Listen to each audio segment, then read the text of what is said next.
रुको, कौन हो तुम?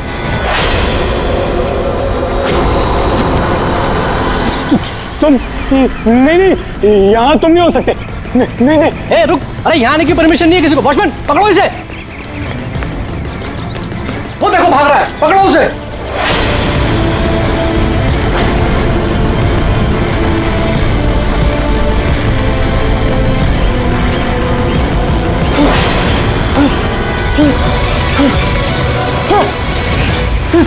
तुम यहाँ भी नहीं नहीं नहीं, तुम यहाँ नहीं हो सकते। नहीं नहीं।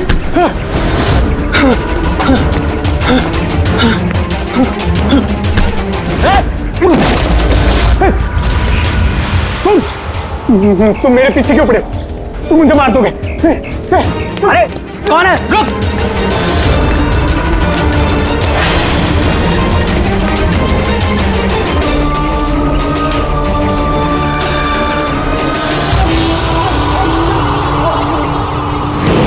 परेश, तुम कहाँ हो?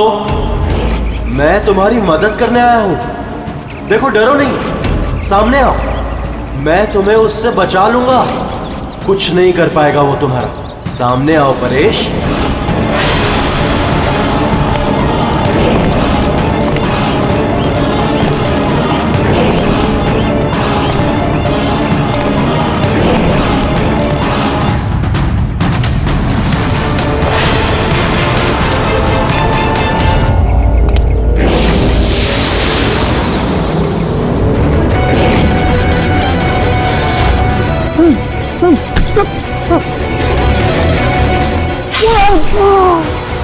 ए, कौन है वहां पे? हाँ?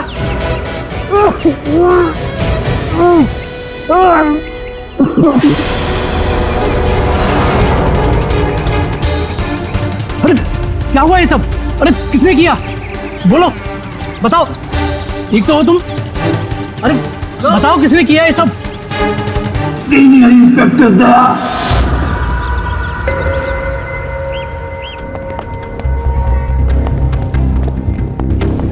हाँ डॉक्टर साहब, पेशेंट खतरे के बाहर है, लेकिन अभी भी बेहोश है। कौन है, कुछ पता चला? हाँ, इसका नाम परेश है, लेकिन अभी तक बेहोश है। होश में आने के बाद आप लोग मिल सकते हैं। ठीक है डॉक्टर साहब, थैंक यू। वैसे आपने हमें क्यों बुलाया? इनके कारण। इनका कहना है कि हमला करने वाला आप ही की टीम का है। व्हाट? क्या बकवास कर रहे हैं आप? सीआईडी का काम होता है आम आदमी को मुजरिमों से बचाना, हमला करना नहीं, समझा? सब सच बकवास ही लगता है, लेकिन ये बकवास नहीं है, क्योंकि पीड़ित ने खुद मुझसे कहा है। क्या बताया उसने? किसने हमला किया उस पर, बताओ। दया। व्हाट? क्या क्या बोल क्या रहे हो?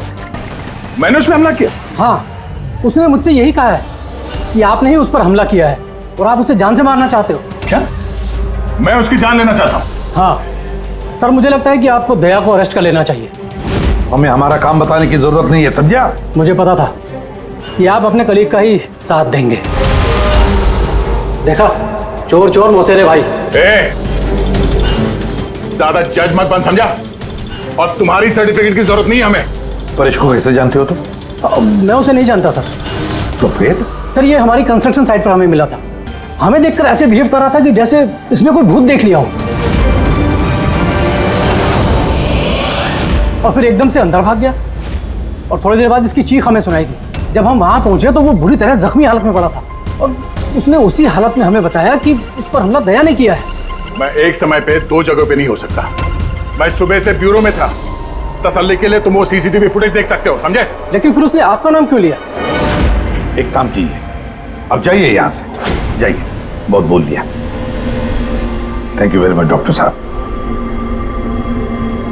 समझ में नहीं आ रहा था, जब तुम ब्यूरो में ही थे तो फिर परेश ने ऐसे क्यों कहा कि दया ने उस पर हमला किया?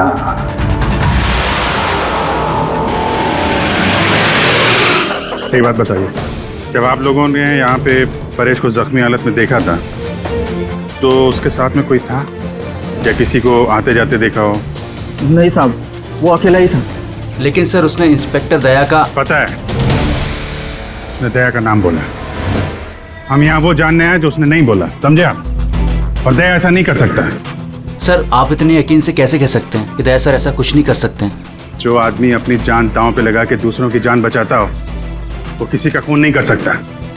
खुद से ज्यादा मुझे दया पे भरोसा है, समझे?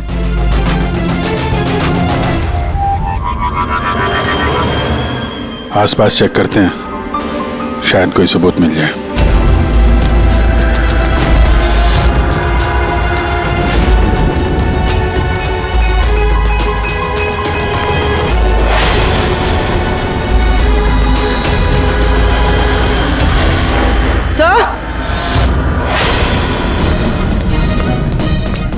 सर ये देखिए। ओह नो, है कौन ये? जिंदा है। हेलो एम्बुलेंस, भाई मालमणी के पास अंडर कंस्ट्रक्शन बिल्डिंग है, वहां पे भेजो जल्दी। तुम लोग जानते हो इसे? ये तो सुबह सर है, ये 2-3 बार पहले फ्लैट देखने आ चुके हैं। लेकिन सर इसे हुआ क्या है? शायद ऊपर से गिरा है।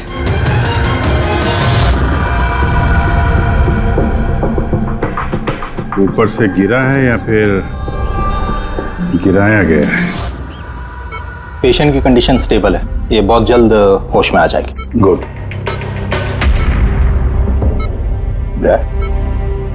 क्या हो गया, इसे तुम ऐसे क्यों देख रहे हो? जानते हो इसे? साहब, अभिजीत तुम यहाँ क्या कर रहे हो? जिस अंडर कंस्ट्रक्शन बिल्डिंग में इस परेश पे हमला हुआ है वहां पे हमें एक और आदमी जख्मी हालत में मिला। और एक आदमी? कौन है वो? तो वॉचमैन बता रहा था उसका नाम सुबू है, वहां पे 2-3 बार आया था मकान देखने के लिए। उसके हाथ में से हमें ये कपड़े का टुकड़ा मिला है। अच्छा, छोड़ दो मुझे मत मारो, छोड़ दो मुझे, मत मारो मुझे, छोड़ दो मुझे। परेश, परेश, मैं इसे भी प्रद्युमन सीआईडी से, घबराओ मत, तुम्हें कोई कुछ नहीं करेगा, हम तुम्हारे साथ हैं। दया, दया छोड़ दो मुझे, दया छोड़ दो मुझे, मुझे मत मारो दया। परेश दया तुम्हारे सामने खड़ा है, मैं इसे भी प्रद्युमन हूँ। दया, दया छोड़ दो मुझे, छोड़ दो मुझे। परेश, दया, दया तुम जाओ, दया तुम क्या चाहते हो मुझसे? दया छोड़ दो मुझे। परेश क्या बात कर रहे हो? दया, दया छोड़ दो मुझे, मुझे मत मारो दया।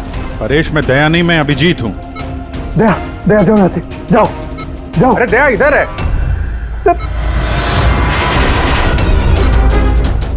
दया छोड़ दो मुझे, मुझे मत मार दो यार।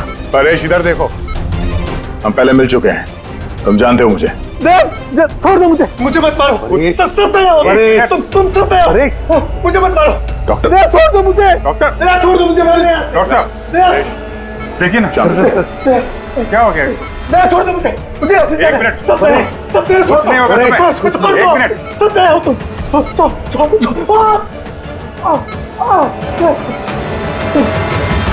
सब दया हो, दया हो तुम सब दया हो, तुम सब दया हो।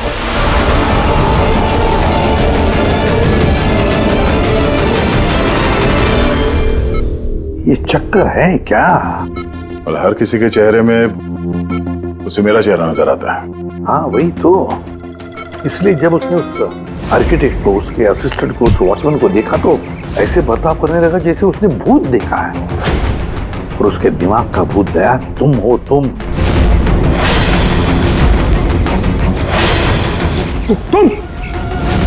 और इसीलिए उसे लगता है कि तुमने उस पर हमला किया है, क्योंकि हमलावर में भी वो तुम्हें ही देख रहा होगा। तो मेरी समझ में ये बात नहीं आ रही सर कि मेरा ही चेहरा क्यों?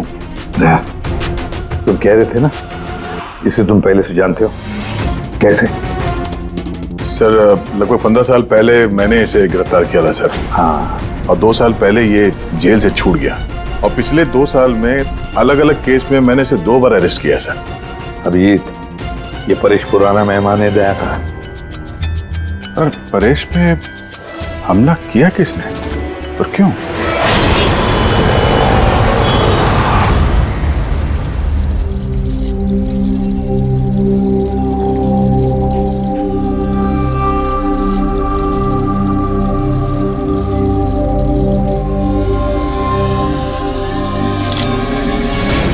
अरे मैडम जरा ध्यान से।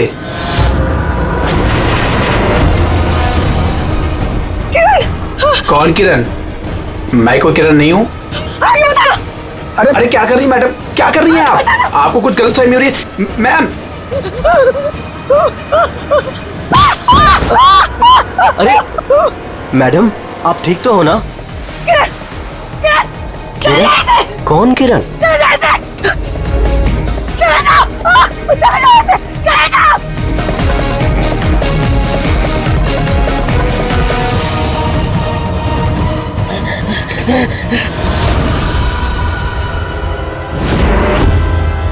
क्यों सुबू, कैसी तबीयत है तुम्हारी? सर पैर की हड्डी टूट गई है और बाकी इधर उधर थोड़ी सी चोटें लगी हैं। मुझे एक बात बताओ, क्या हुआ था उस दिन? हाँ? वो आदमी सीढ़ियों से भाग रहा था जब मैं उससे टकराया, और जब मैंने उसके हाथ में चाकू देखा तो मैंने शोर मचाया और उसे पकड़ने की कोशिश की, लेकिन तब उसने मुझे धक्का दे दिया और मैं नीचे गिर गया। उसके बाद सर कुछ याद नहीं। सुबू, तुम्हारे हाथ में से हमें वो जो एक कपड़े का टुकड़ा मिला था, लाल कलर के चौकड़ी का, क्या वो उस आदमी की शर्ट का टुकड़ा था? जी सर, शर्ट पहना था उसने वो, और हाथापाई के दौरान शायद वो मेरे हाथ में आ गया था। अच्छा ये बताइए, उस आदमी का चेहरा देखा था? सब कुछ इतनी जल्दी में हुआ कि कुछ याद नहीं। ठीक है, अब तुम जाओ, अगर जरूरत पड़े तो हम तुमसे फिर मिलेंगे, ठीक है? Please, thank you sir. जाओ।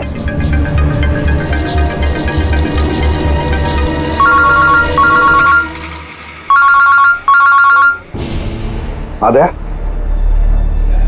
क्या? कहां पर? अच्छा ठीक है, मैं अभिजीत और पूरी को भेजता हूं उधर।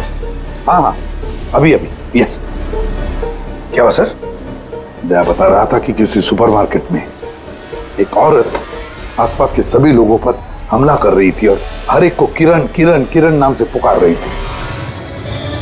देखिए मैडम, हम लोग सीआईडी से हैं, आपकी मदद करने के लिए आए हैं, ठीक है? ये चाकू हमें दीजिए। तुम्हें किरण हो? देखिए मैडम, मैं किरण नहीं हूँ, मैं इंस्पेक्टर अभिजीत हूँ। मैं तुम्हें भी जान से मार दूंगी। मैं नहीं छोड़ूंगी। आप प्लीज नहीं छोड़ूंगी। चाकू रखिए। तुम भी किरण हो, मैं बोल। क्या हुआ? सॉरी। Oh no. अरे क्या हो गया? ये औरत गिर कैसे गई? क्या हुआ? हटिए, आजा। एक्सक्यूज मी, हटिए, पीछे हटिए। एक मिनट पीछे आइए। हुआ क्या है इसको? मैडम सुनिए।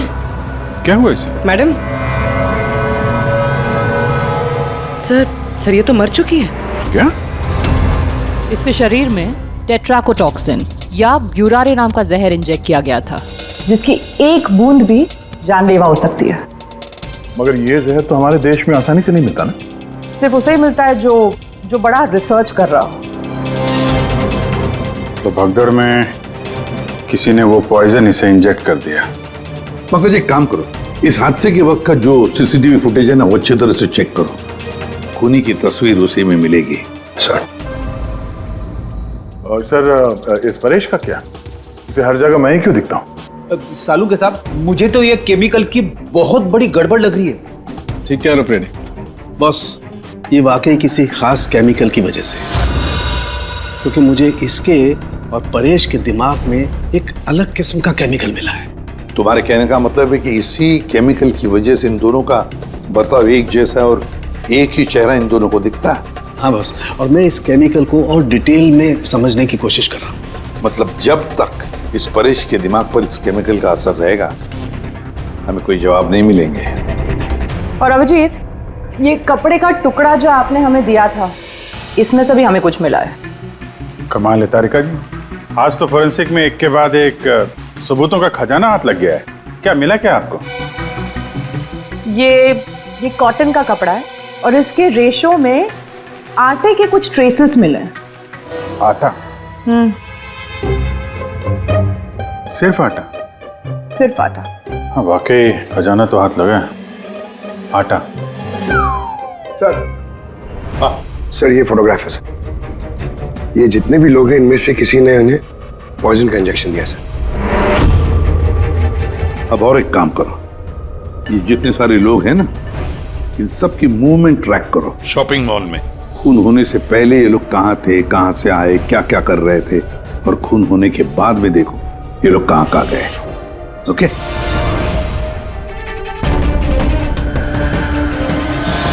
सर, मैंने इस औरत का बैकग्राउंड चेक किया। इसका नाम शिप्रा है। ये एक हाउसवाइफ थी। सर, परेश तो फिर भी एक मुजरिम है, उसके कई दुश्मन हो सकते हैं, लेकिन इसकी किससे क्या दुश्मनी हो सकती है? वजह तो कुछ भी हो सकती है पूर्वी, लेकिन एक बात कॉमन है शिप्रा और परेश के बीच में, उन दोनों के ब्रेन में वही केमिकल मिला है। तो उन दोनों का दुश्मन भी एक ही हो सकता है। इस किरण के बारे में क्या पता चला? सर, किरण शिप्रा का पति था और 2 साल पहले ही उसकी मौत हो चुकी थी। सर, किरण शिप्रा को काफी मारता पीटता भी था। कोई ना कोई बात तो है इस परेश और शिप्रा के बीच में, कोई कॉमन बात, जिसकी वजह से ये दोनों भी उस खूनी के निशाने पर आ गए। क्या हो सकती है वो कॉमन बात? क्या हो सकती है? सर, मैं परेश के पड़ोस में पिछले 5 साल से रहता हूँ, पर अजीब बात है सर, ना मैंने उसे कभी देखा, ना कभी मुलाकात हुई। और कोई नहीं है परिवार में उसके? सर, उसके पिताजी थे, जिनकी मौत तब हो गई थी जब वो जेल में था, और कोई नहीं है। सर, शिप्रा का हस्बैंड बहुत स्ट्रिक्ट था। वो उससे मिलना तो दूर, किसी से बात तक करने अलाउ नहीं करता था। इनफैक्ट वो तो उसको मारता पीटता भी था। सर, उसके हस्बैंड के डेथ के बाद ना मैंने बहुत कोशिश की कि मैं उससे बात करूं, उससे पूछूं, लेकिन उसने इंटरेस्ट नहीं रखा। अच्छा, उसका कोई करीबी दोस्त, कोई रिश्तेदार नहीं था क्या? सर, मुझे नहीं लगता कि होगा। अच्छा। शिप्रा और परेश दोनों की जिंदगी में एक बात कॉमन, दोनों जिंदगी में अकेले थे, ना कोई दोस्त, ना कोई रिश्तेदार। सर, दोनों में एक चीज कॉमन है। क्या? सर, हमने परेश और शिप्रा का कंप्यूटर चेक किया, तो उनकी कंप्यूटर हिस्ट्री से पता चला है कि दोनों ने ही ऑनलाइन सपोर्ट ग्रुप ज्वाइन किया था। अच्छा, ऑनलाइन सपोर्ट ग्रुप मतलब? सर, ये ग्रुप्स है जो डिप्रेशन, लोनलीनेस, ड्रग एडिक्शन और अल्कोहलिज्म में फंसे होते हैं, उनकी काउंसलिंग करता है और उनकी मदद करता है। सर, शिप्रा ने 2 हफ्ते पहले ही एक ऐसा ग्रुप ज्वाइन किया था जो शादीशुदा जिंदगी में परेशान लोगों की मदद करता है, और परेश ने अपने अकेलेपन से निकलने के लिए पिछले महीने ही ऐसा ग्रुप ज्वाइन किया था। अजीब इत्तेफाक है, दोनों ने ऑनलाइन ग्रुप ज्वाइन किया और दोनों को एक ही तरीके की परेशानी हुई। कुछ पता चला इस ग्रुप के बारे में?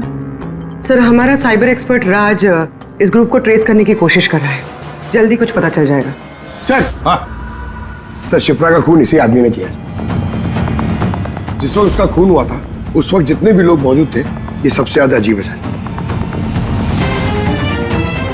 सर, जिस वक्त अभिजीत सर और पूर्वी सुपरमार्केट पहुंचे थे, ठीक उसी वक्त ये आदमी वहां पहुंचा था सर, और भीड़ में घुस गया था, और जब शिप्रा की मौत हुई तो फटाफट वहां से भाग गया।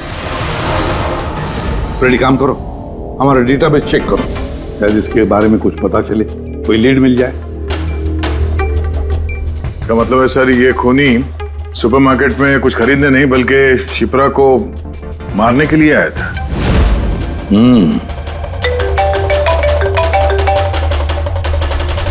हाँ राज, ओके, ठीक है, तो तुम मुझे एड्रेस SMS कर दो। Thank you. Sir, cyber expert Raj का फोन था, उसका कहना है कि ये दोनों ग्रुप्स एक ही IP एड्रेस से बनाए गए हैं। एक ही कंप्यूटर से? हाँ सर। IP का एड्रेस मिला है? हाँ सर, अंधेरी में एक प्रिंटिंग शॉप है, ये दोनों ग्रुप्स वहीं से बनाए गए हैं। बस, तो फिर अभिजीत, तुम और पूर्वी जाओ वहां पर और देखो कौन है इस सबके पीछे और उसका क्या कनेक्शन है। सर, क्या सोच रहे होते हैं?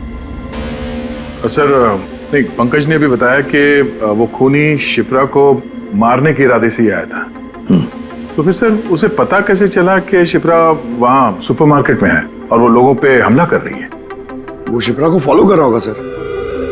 अगर फॉलो कर रहा था तो अभिजीत और पूर्वी के वहां सुपरमार्केट में पहुंचने से पहले वो मार के निकल जाता, बाद में नहीं मारता उसे। अभिजीत को सुपरमार्केट पहुंचने में 20 मिनट लगे और खूनी को भी वहां पहुंचने में 20 मिनट लगे, तो इसका मतलब है दोनों को भी खबर एक ही वक्त पहुंची थी। तो कहीं ऐसा तो नहीं कि इंफॉर्मेशन खूनी को हमसे ही गई हो? हमारे यहां से इंफॉर्मेशन? हाँ, हो सकता है। दया, कहीं ऐसा तो नहीं कि जब हम परेश को देखने गए थे हॉस्पिटल में, उस वक्त खूनी वहां पर मौजूद था और उसने मेरी बातें सुन ली हो? अरे खूनी हॉस्पिटल में कर क्या रहा था?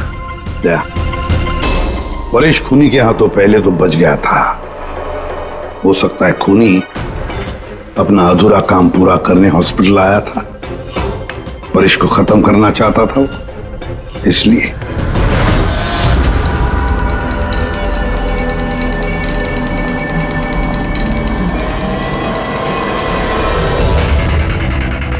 डॉक्टर साहब, क्या आपने इस आदमी को देखा है?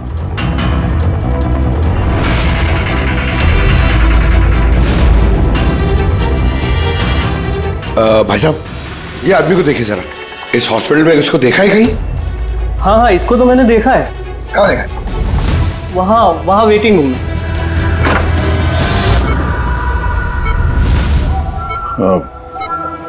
यहाँ कोई आया था क्या? नहीं सर, यहाँ कोई नहीं आया। ठीक। हाँ दया। सर, परेश तो ठीक है, पर वो खूनी अभी तक दिखा नहीं।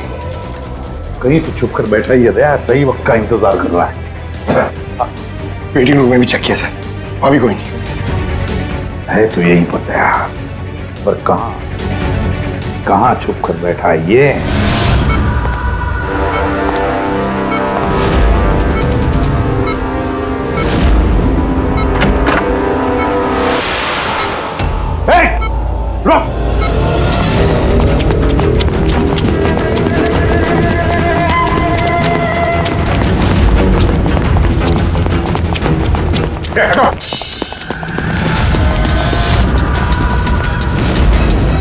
कहाँ भागोगे?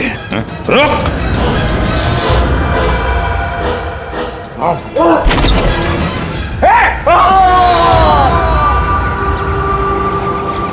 My God!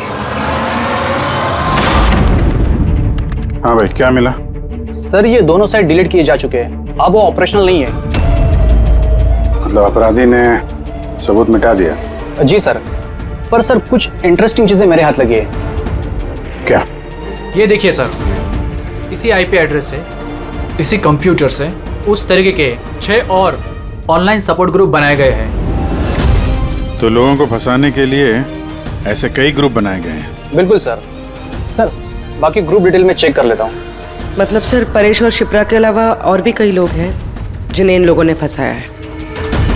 मगर सर, मकसद क्या हो सकता है इस तरह से साइट बना के लोगों को टारगेट करने का? वही केमिकल से रिलेटेड कुछ होगा। ये कुछ मिला रजिस्टर में? हाँ सर। सर, पिछले 3 महीनों में 85 लोगों ने एक कंप्यूटर यूज किया है। सबकी डिटेल्स चेक करनी पड़ेगी।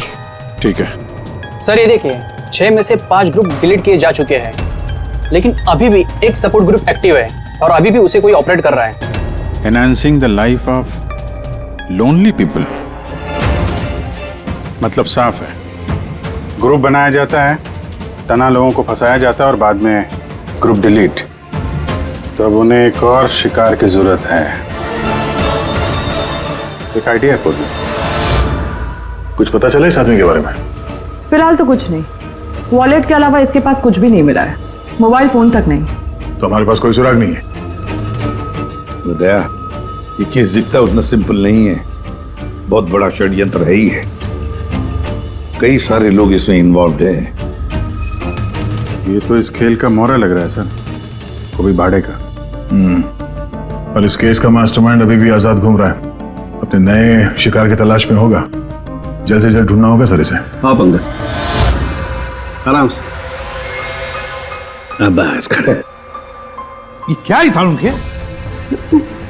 सर, आप ये क्या खेल खेल रहे हैं पंकज के साथ? नहीं नहीं, ये कोई खेल नहीं है। बस मैंने बताया था ना, ये केस बहुत ही पेचीदा है, बड़ा कॉम्प्लेक्स है।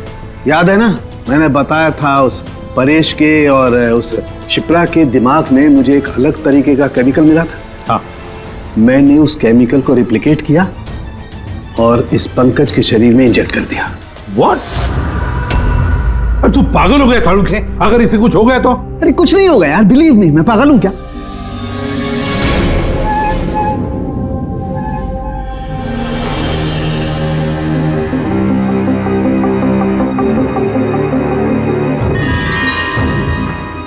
पंकज, अब आंखें खोलो, देखो तुम्हारे सामने कौन खड़ा है।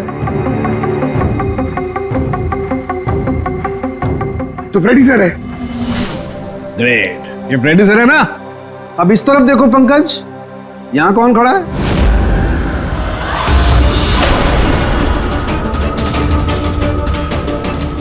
ये कैसे हो सकता है? ये इधर फ्रेडी सर, यहां फ्रेडी सर।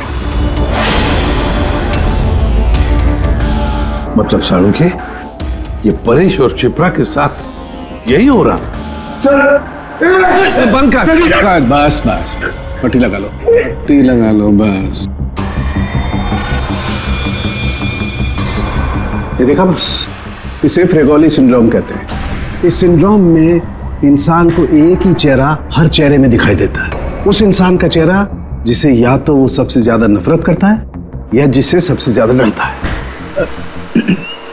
पंकज, मुझसे इतनी नफरत करता है तू? अरे सर, आपसे नफरत थोड़ी करता हूं सर, आपसे तो मैं डरता हूं। पंकज को मैंने इस केमिकल का बहुत थोड़ा सा डोज दिया, इसीलिए इस पर वैसा असर नहीं हुआ जैसा शिप्रा पर और परेश पर हुआ था। परेश और शिप्रा को तो इतना हेवी डोज दिया गया था कि उनके दिमाग पर गहरा असर हुआ और साइकोसिस लेवल पर पहुंच गए। इसलिए दोनों ऐसा रिएक्ट कर रहे थे जैसे सामने भूत दिख गया हो। तो इसका मतलब जैसे जैसे परेश के दिमाग से ये केमिकल का असर कम होगा, नॉर्मल हो जाएगा और हमें अपराधी तक पहुंचने का जरिया मिल जाएगा।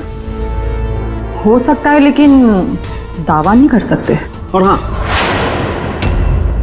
हम ये भी नहीं कह सकते कि इस केमिकल का असर कितने दिनों में खत्म होगा।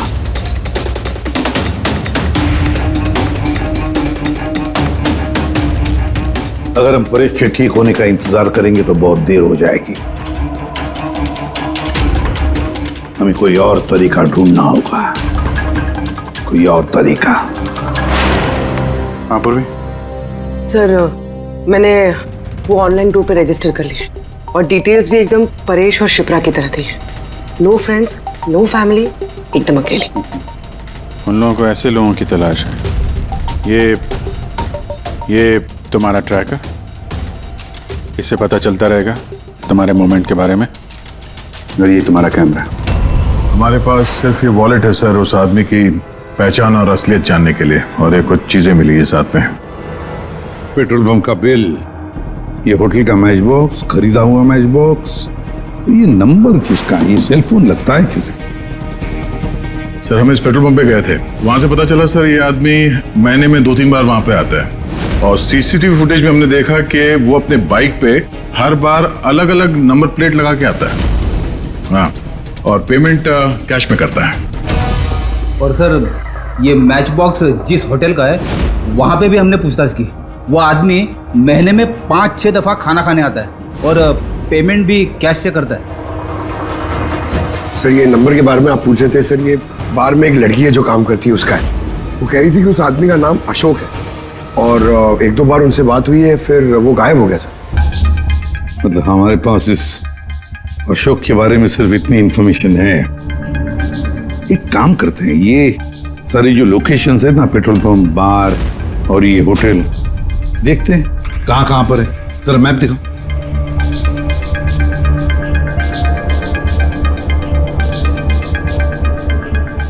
ये वो जगह है जहाँ पे वो पेट्रोल पंप है। सर, यहाँ पे बाहर है सर। और सर, ये होटल है। बार, ये होटल, पेट्रोल पंप। दया सर, ऐसे नहीं लगता तुम्हें? देखो ना कि सारे के सारे लोकेशंस 1 किलोमीटर के दायरे में है यहाँ से। हो सकता है सर उसका घर या ऑफिस इस जगह के आसपास ही कहीं। Are you ready? I'm ready. चल। चलो। हाँ। समय रेडी। अरे वाह, बहुत अच्छा गेटअप है। इसके घर का क्या किया? सर पूर्वी के लिए भाड़े पे 1 हफ्ते के लिए घर लिया। आई मीन अल्पा के लिए। अल्पा, ठीक है, गुड। लेकिन पूर्वी, चौकन्ना रहना। उनका पहला कदम क्या होगा हमें पता नहीं है। Yes. Good luck. Thank you sir. अब एक काम करते हैं, इस 1 किलोमीटर के दायरे में इस अशोक का फोटोग्राफ दिखाते हैं, सबको दिखाते हैं। शायद कोई निकले जो इसको जानता हो।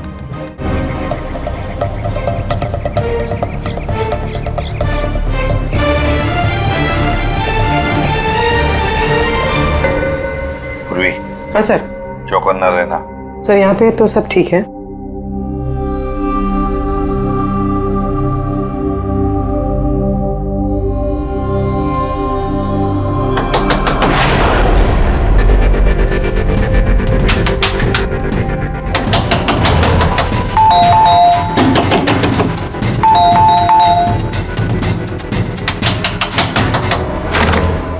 जी कहिए। वो मेरे पीछे ना कुछ गुंडे पड़े, मैं अंदर आ सकती हूँ प्लीज? 1 मिनट। हाँ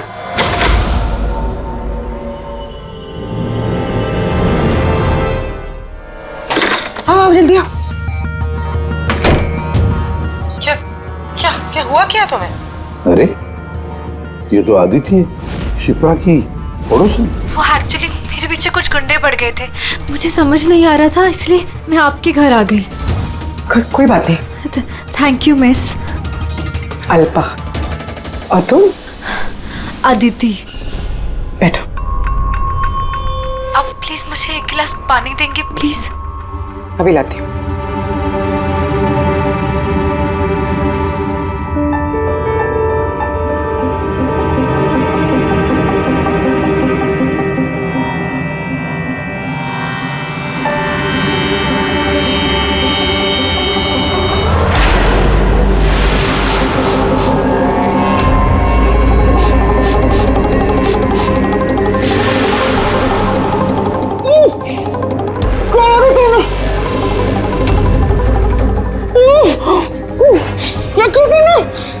मत कर, कुछ ऐसा नहीं किया, ज्यादा दर्द नहीं दूंगी तुझे मैं। पूर्वी,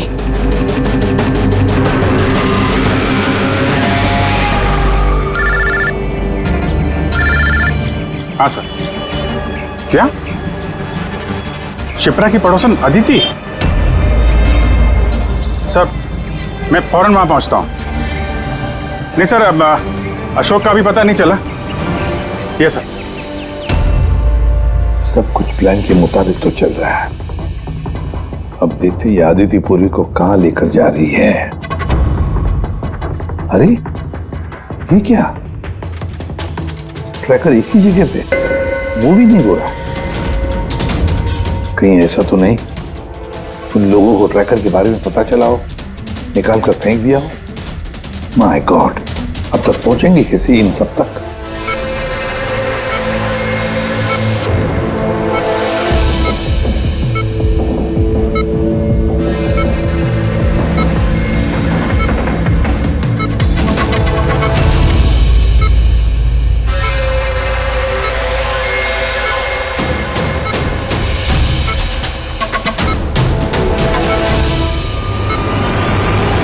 चलो, तुम्हारे दवा का वक्त हो गया है, अब अच्छे बच्चे की तरह दवा लो। और तुम बिल्कुल भी टेंशन मत लेना, तुम्हें ज्यादा दर्द नहीं दूंगी। कौन हो तुम? छोड़ो मुझे, छोड़ो मुझे। चिंता मत करो, मैं तुम्हें दर्द नहीं दूंगी। छोड़ो मुझे।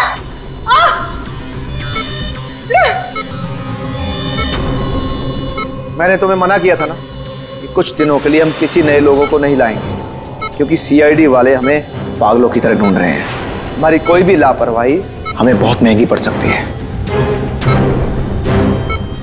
सर अदिति का घर बंद था, दरवाजा तोड़ के हम लोग अंदर भी घुसे पर कुछ हाथ नहीं लगा सर। इस अशोक का भी कुछ पता नहीं चल रहा है। सर ऐसा लग रहा है हमारे लिए सारे रास्ते बंद हो गए। नहीं फ्रेडी, हमारे लिए कोई रास्ता बंद नहीं होता, हम सीआईडी वाले रास्ता बनाते हैं। सर वो लोग कहीं पूर्वी को केमिकल इंजेक्शन ना दे दे। नहीं, कुछ नहीं करेंगे वो लोग, पूरी को कुछ नहीं होगा। कोई तो बात हम मिस कर रहे हैं, कोई तो बात है जो हमसे छूट रही है, पर क्या क्या हो सकती है वो बात?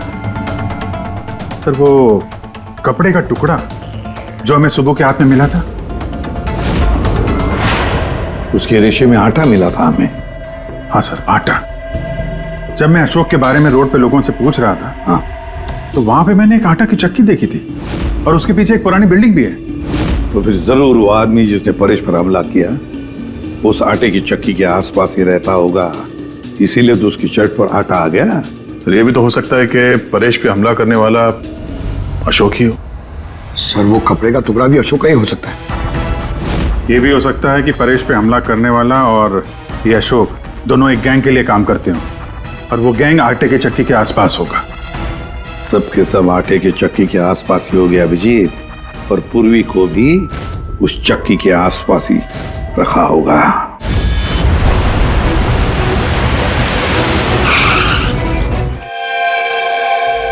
कोई अपने जगह से नहीं लेगा, कोई भी नहीं। पूर्वी कहाँ है? अदिति, पूर्वी कहाँ है?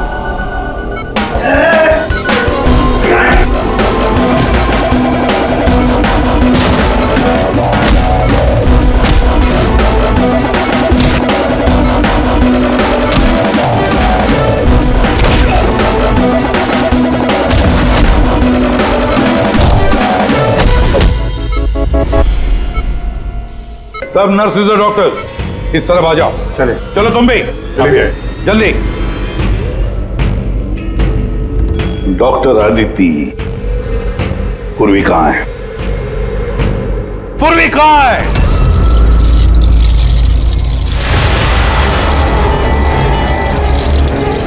तुम्हारी पूर्वी मेरे पास है एसीपी।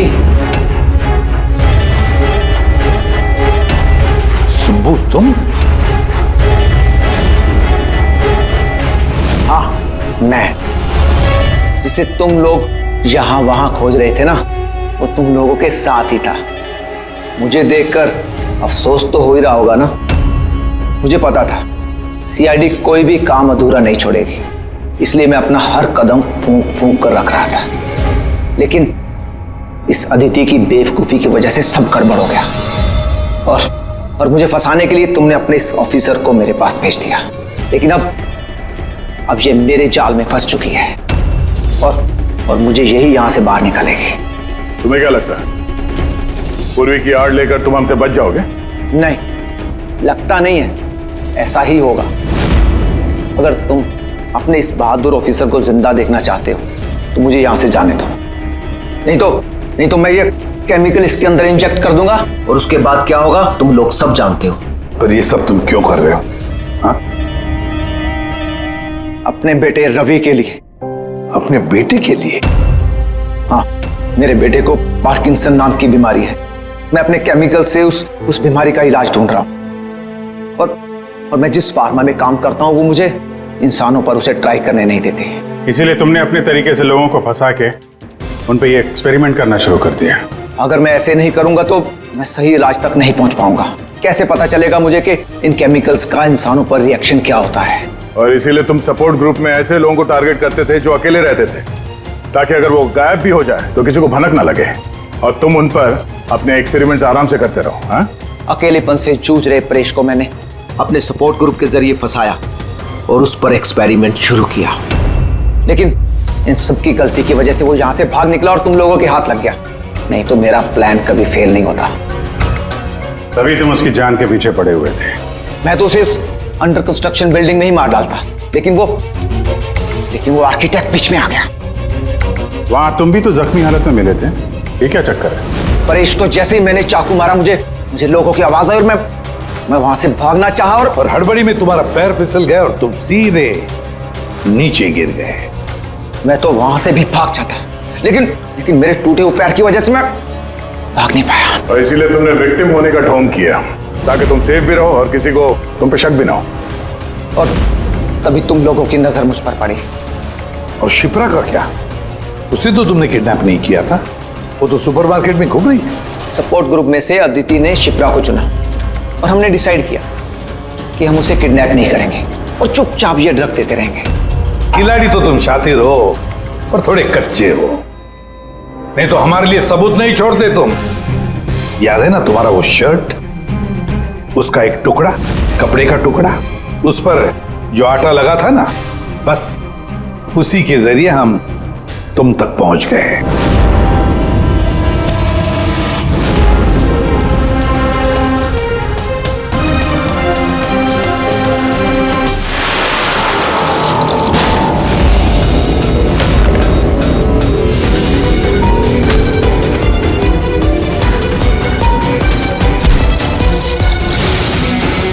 पूर्वी,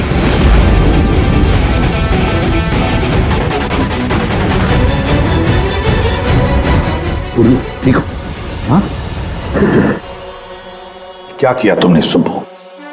कभी सोचा है? हाँ? अपने बेटे को बचाने के लिए तुमने न जाने कितने लोगों की जान दांव पर लगा दी, पर यह नहीं सोचा ना कि सही क्या है गलत क्या है। तुम्हारे बेटे को तो हम अच्छी से अच्छी ट्रीटमेंट दिलवाएंगे, मगर तुम्हें जेल की सलाखों के पीछे बिठा देंगे। शायद फांसी का ऑर्डर भी आ जाएगा तब तक।